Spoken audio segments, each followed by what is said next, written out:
Alright, so welcome. Today we are going to be making a accordion fold book.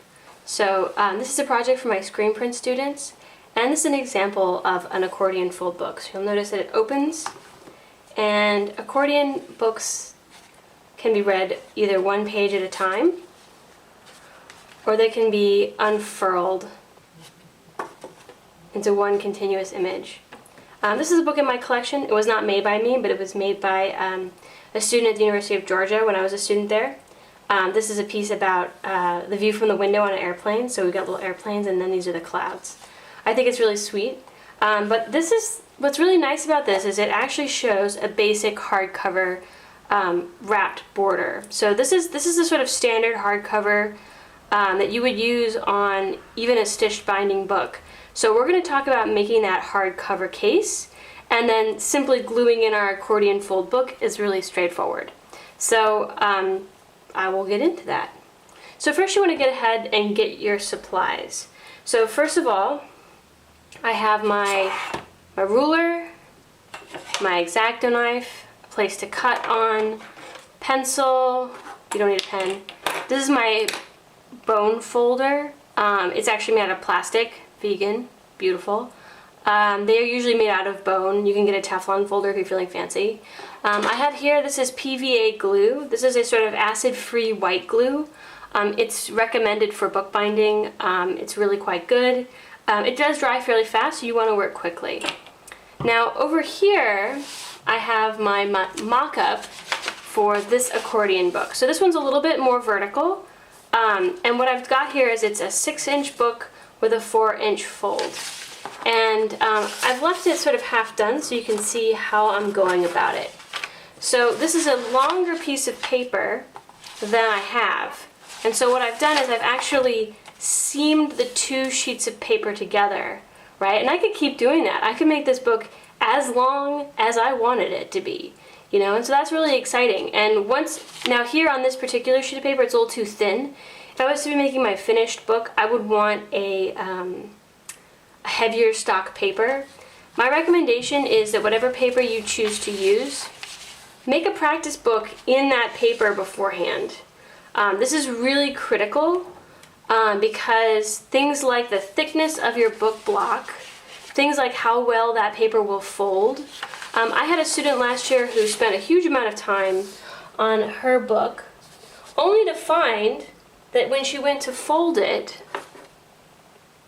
the paper didn't fold very well. And she had printed these beautiful images on it, and then the paper cracked. So you need a paper that's supple enough that it can fold. So if you've never folded paper with a bone folder, this is how you do it. I've marked out the edges, and I actually did it on the other side here, so I just could see through the paper enough to transfer it to this side. And I'm basically alternating between a mountain fold and a valley fold. So here's your mountain fold, and I'm going to be folding this up as a valley fold. So I'm just going back and forth to create my accordion. So then you take your piece of ruler, take your ruler, line it up, and then you're going to stick your bone folder underneath and score that paper. And that sort of eases the paper into its state of being folded. Once it's got a score, you can kind of bring it down onto that score, and you can even it out. And you also can use the you can make sure it's aligned with itself when you do that, so that your accordion doesn't walk accidentally. It'll sort of stay in alignment with itself. And so then I can do that again. So that's looking good. I can bring it around. I'll do another one. So I'm flipping it back and forth, lining it up, scoring the page, and then finishing the fold.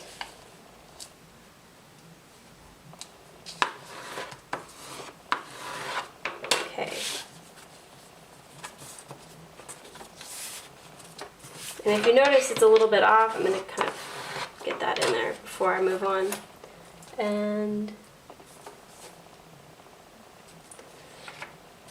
so you'll notice here I have a little extra piece. So this is if I theoretically wanted to add another length of paper, I have something to attach it to. And so I've left this here as an option if I decide I want to make my book longer. So now we're back to folding this way.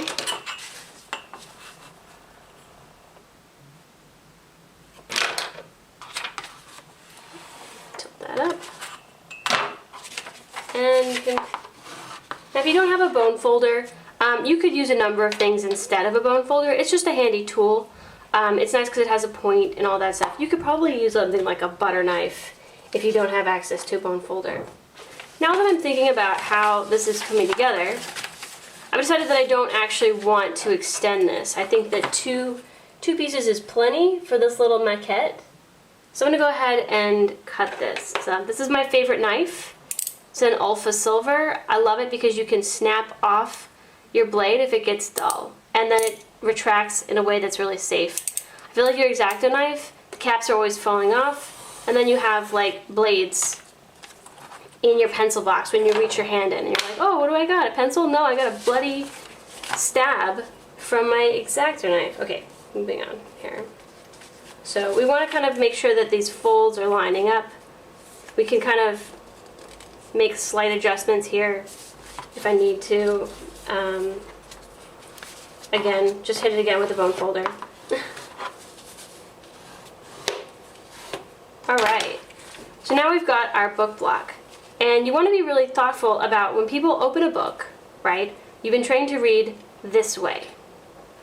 Now, what that would mean is if it starts on a valley fold, like this, I'm going to see this side of the sheet and this side of the sheet.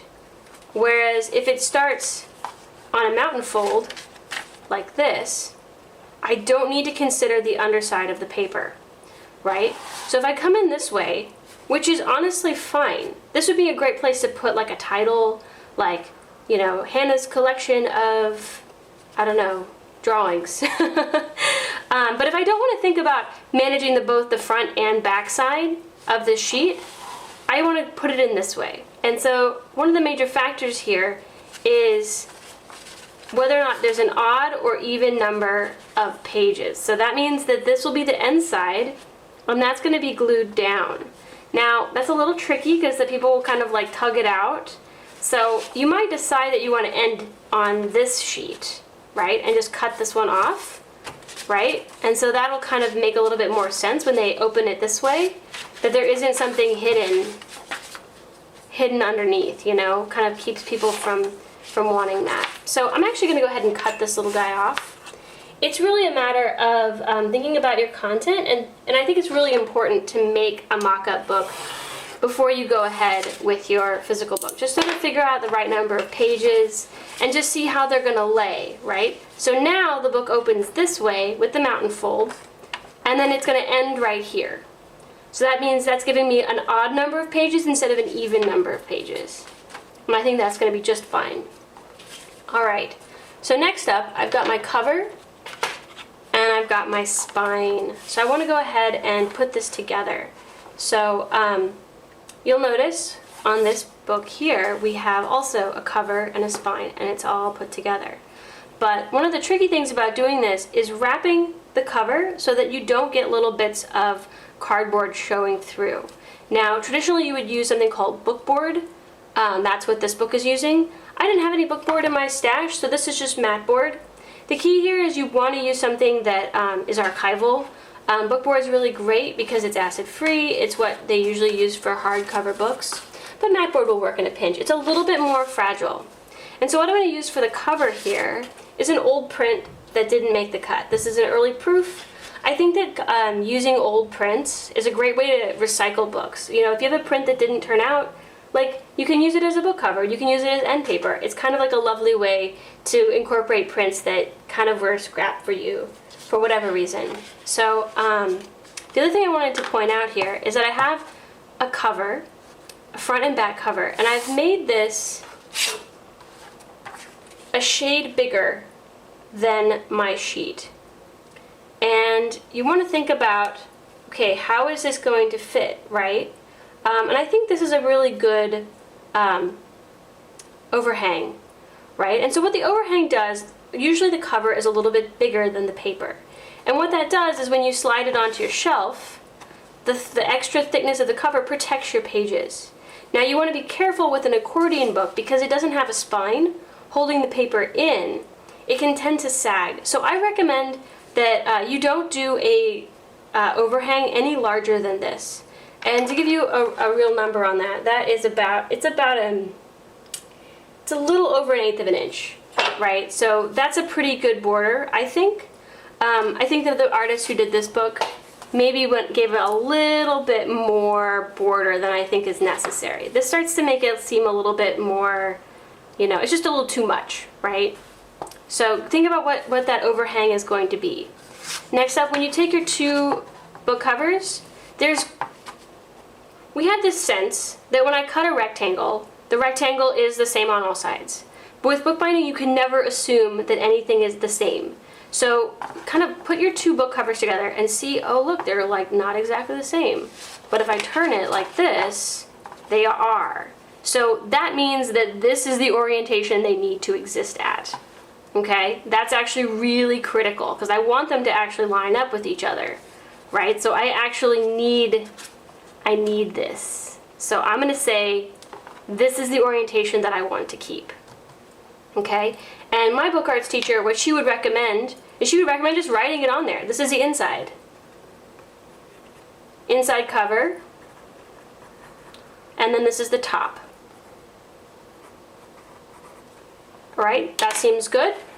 And that just keeps me from accidentally turning one and then finding out that my book covers are a little bit ajar. Just never assume anything is square. Even if you cut it a square, even if you had a machine to help you cut it square, never assume that anything is square. So next up, we're going to glue this down.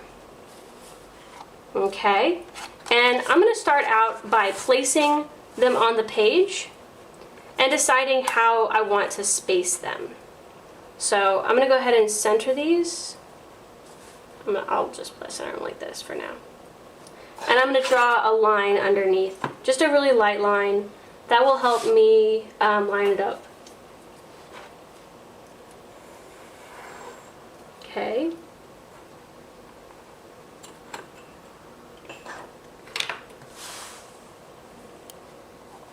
Now, the thing that you want to be conscientious about here is what the heck is the spacing? How do I manage the spacing and what should the spacing be? So you'll notice that I've got this, when I fold the book, right, the thickness of the board eats up the space.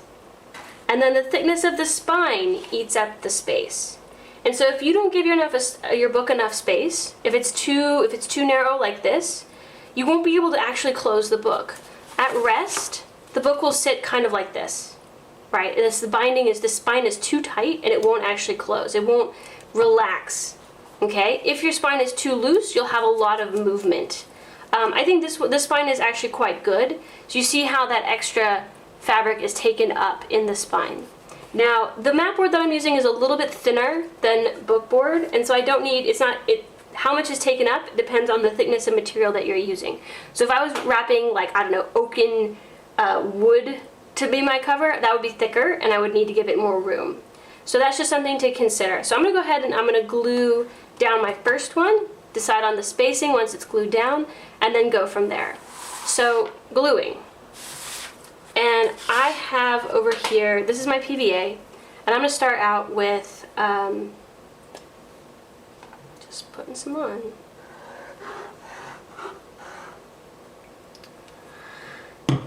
Gluing is actually really quite tricky for people. People are like, oh, I've been gluing for my entire life. I know how to glue things. No, you don't. You may not know how to glue things. So you really want to get the glue spread as evenly as possible. That's going to give you the best result here. So I'm just kind of scraping this glue. Now, and I want to scrape it off the edge, right? I want to get all the way up to that edge, and I want to spread it as evenly and thinly as I can. If it's too thick, it's going to give me troubles when it dries. It won't dry very easily. So there we go. Just go ahead and scrape that thin. And what I should do, and maybe I will do, is you want to put a piece of paper underneath your workspace. You don't get glue on your cutting board. Whoops. That's alright. We're going to live with that. Alright, so I'm going to go ahead and glue this down. So I know, thank goodness I wrote top on that, you know. So I'm going to go ahead and glue this right here. And I'm not worried, as long as I get it on that sort of straight bottom line, I'm not worried too much about how much, I know I have enough space, right? But I think that looks pretty good. So now I'm going to go flip it over, and I'm going to hit it with my bone folder. And just kind of burnish that paper down. You want to do this fairly quickly. The glue dries really fast. You can put a sheet of paper in between your bone folder if you feel like you're smudging your paper. You could use book cloth for this. You could use a number of things, decorative papers.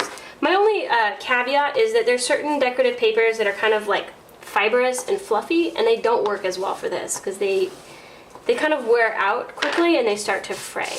So that is a perfectly glued cover, right? There's no bubbles, it's very smooth. That's gonna look really good, okay? So next up, I wanna go ahead and glue this little guy down, and I wanna decide on that distance here. So I'm gonna look at it. I'm gonna actually fold this up using my bone folder, and I'm gonna do that so I can make sure I can see how much spine it really needs, you know? I think it's kind of like this much. Watch that be like a magic number. The answer is 1/8 of an inch. All right, that's the amount that you want. All right, so I'm gonna go ahead and mark that out. 1/8 of an inch, looking good. All right, so just like with the last one, I'm gonna go ahead and glue it in just the same way. I don't need to squirt glue on this. It's not quite so necessary. I still have glue on my little cardboard chip. If you have a glue brush, that's better than a cardboard chip. Highly recommend it. Just make sure you clean your glue brush thoroughly after you use it. So let's scrape that thin. Looking good. All right, now I can glue this down.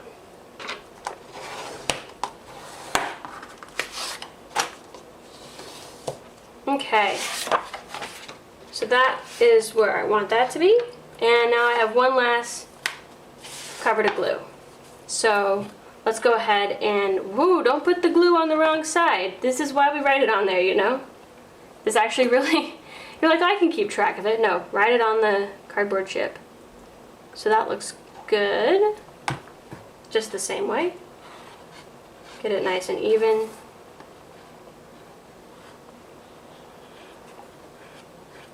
Now if you don't have PVA glue, you can use regular white glue in a pinch. It'll work just fine, but it may not be quite as acid-free as the bookbinding glue.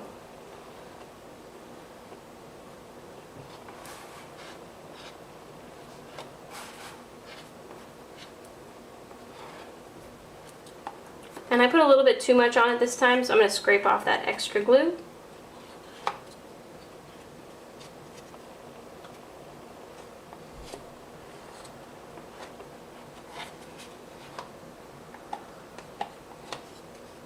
Okay, and line that one up just like the other two. So bone folder it down. I'm going to flip this over and get it from both sides.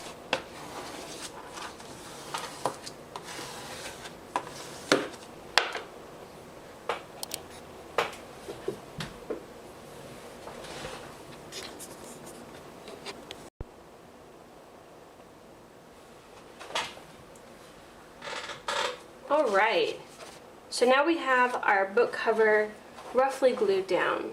And what I'm going to do is I'm going to actually fold it crisply at those corners so that the spine and the edges of the book covers really have crisp seams that they want to fold on, right? So let's go ahead and do that on all these edges. I'm going to just bring the bone folder up, and I'm using the mat board here as my ruler to kind of give that score against.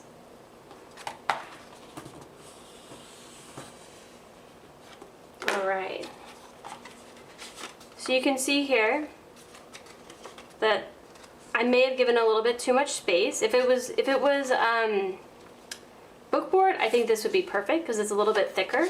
But because it's mat board, it's a little thin, and I could have squeezed these a little bit closer together. So this cover is going to have a little bit of movement in the cover, so that's fine. I can live with that.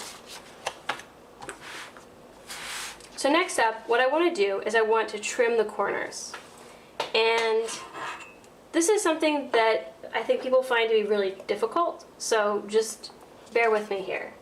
So you have a sort of height of your book board, and you don't want to cut any closer to your cover than this distance. If you cut too close, it'll cut into your image area, or it'll cut into your corner and it'll expose your corner. So what I want to do is I want to cut a 45-degree angle, and I want to make sure that it's outside of the Badlands zone here. And I'm going to go ahead and trim this. And I think with time, you get pretty good at just eyeballing a right-hand corner and seeing this edge. But if you're having trouble figuring out what the distance is, you can just fold the corner up and just mark it right there. And then when it folds down, you can see how far away you need to be at least. You can be a little bit farther than that, but not much.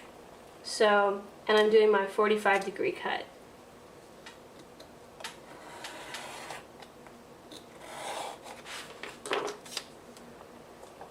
Alright, next corner.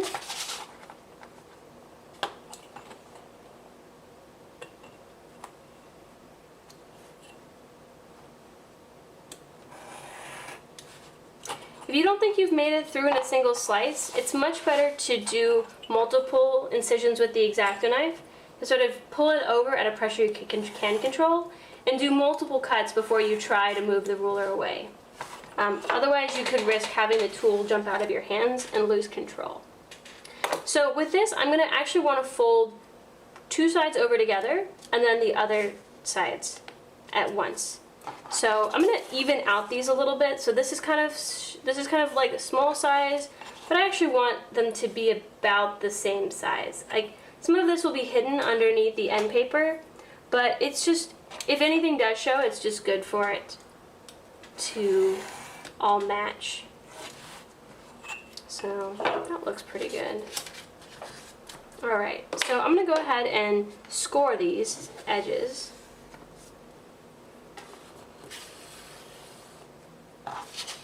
Pre-scoring just means that it's going to fold more beautifully here.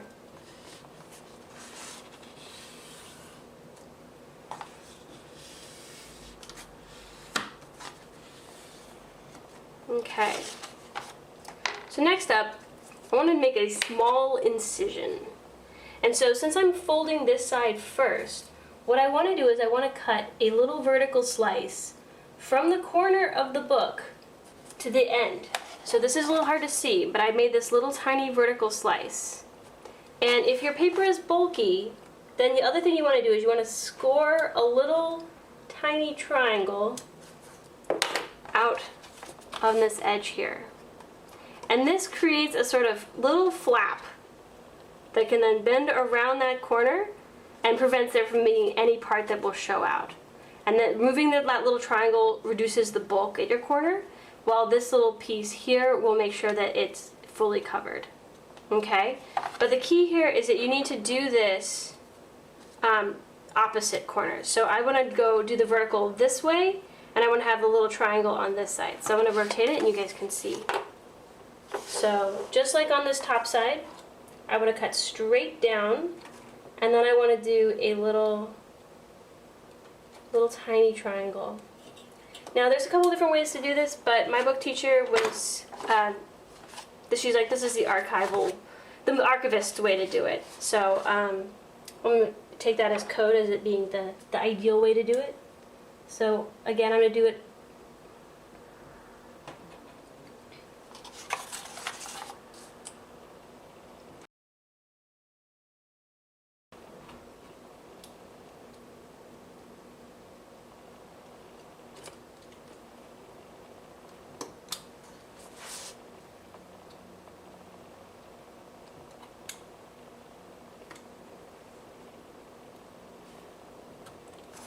Okay, so now I have my little flaps. Things are looking good.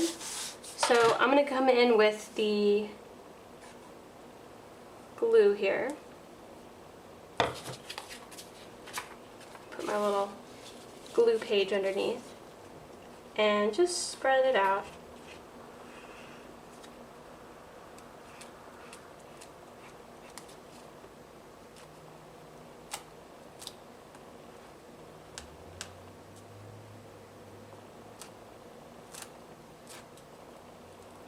I really don't want too much glue on this, otherwise it'll get soggy and it will cause the book cover to wrinkle, and I don't want that. So now I can fold this first one up and glue it down. So bring it in from the edge.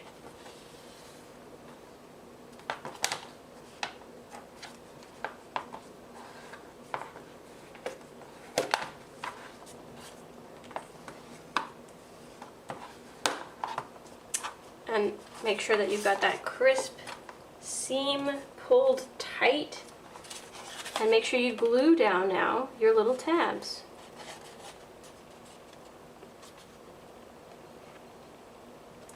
If you don't have enough glue on that little spot to glue down your tabs, you can go in with a little glue on an X-Acto knife or your favorite Olfa knife and just get that little tab to go down. Alright, excellent. Now I'm going to do that for this side.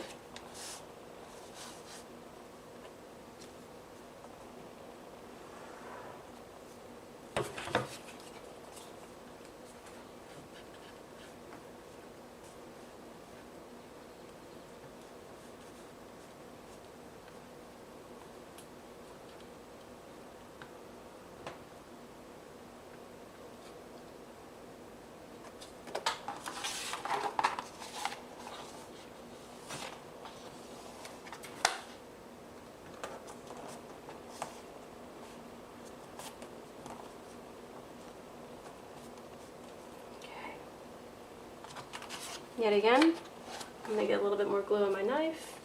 Just kind of glue that little tab down.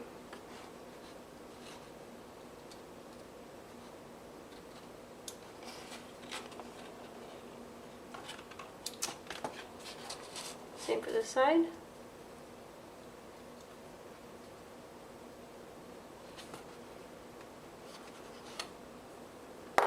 Alright, so now we're at the final stretch here.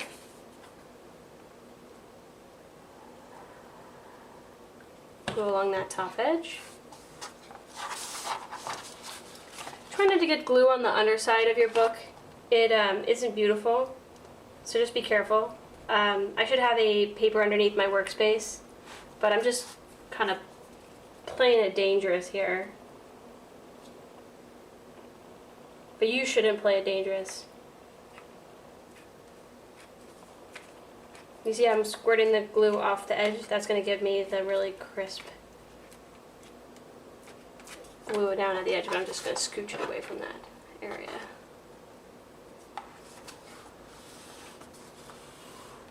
Okay.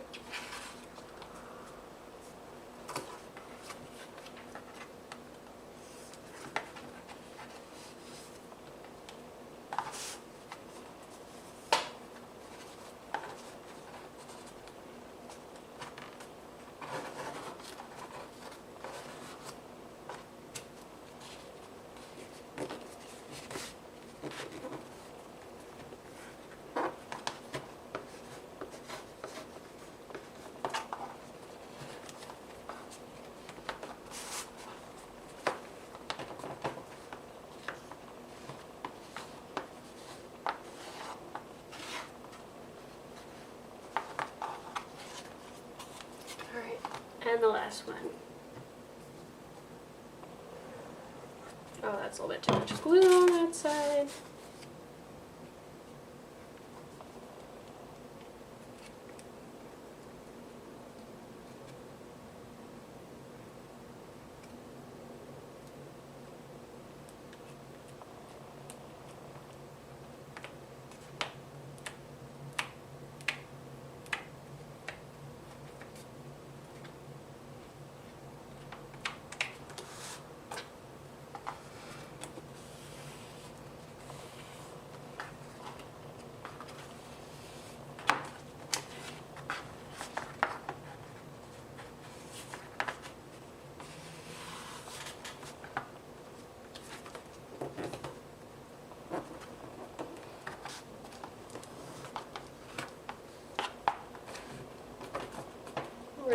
tugging it to pull it tight before I go in with the bone folder.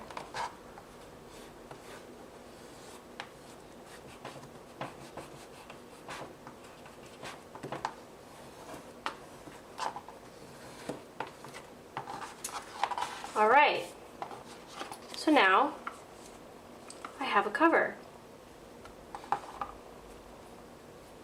Now if you'll notice, this book here doesn't have an exposed spine. So what I'm going to want to do is I'm going to cut another piece. And what I could have done is I could have done this first so that it was underneath all of that jazz. But I could also go in with a single piece of end sheet paper that kind of covers the whole thing. So I think I might do that here with just a single piece of end sheet paper. And I'll just use the same bit of print that I've been cutting up for this, and then I'll be ready to glue the pages in, just like that.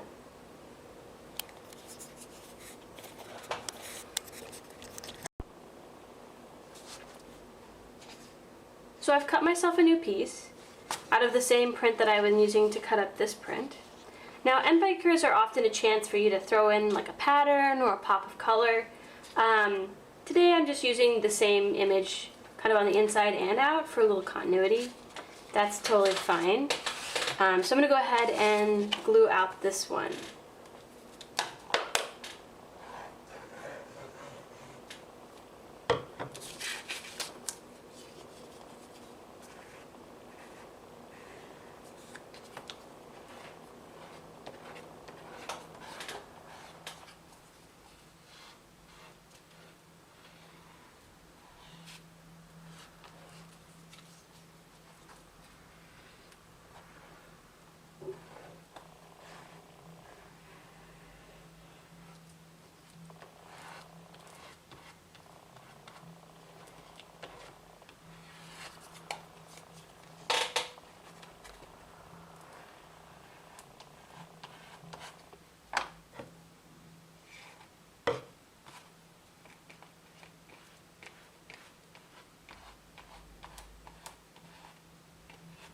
Okay.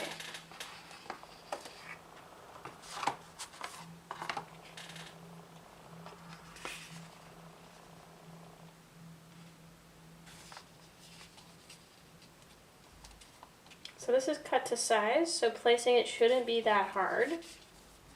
But, you know, just keep in mind that this glue does dry quickly. So once you get it in place, you want to go in with that bone folder.